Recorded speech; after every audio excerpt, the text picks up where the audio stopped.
Okay, I'm good. Let's go.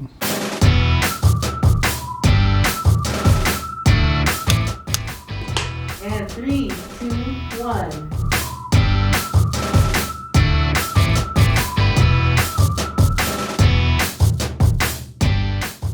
Don't be afraid to ask the questions after you Google around, after you search, after you do it everywhere internally and externally.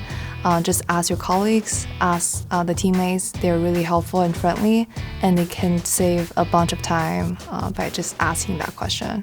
When I was starting off with Google Cloud, the most helpful piece of advice I received was to really be patient with myself, because there's so many services that it can become very overwhelming if you try to tackle them all at the same time. Read the documentation. Google Cloud has hundreds of products, and it can get very complex very quickly. Reading the documentation helped me contextualize what I'm learning and what I'm trying to do. And oftentimes the answer was right there. We just needed some time to look into it.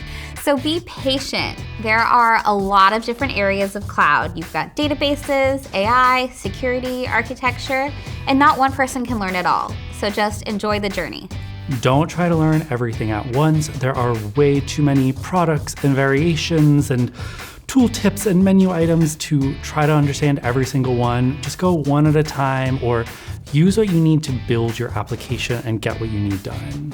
Use managed services when you can. Make your life easier if it gets the job done. But when you also have time, understand the fundamentals underneath the managed services. Because for project A, managed services might be great. But for the next project or the project after that, you may not be able to use a managed service for a multitude of different reasons. So to understand the fundamentals when you have to go back to raw compute, raw network, raw storage, really eventually becomes helpful when those details surface.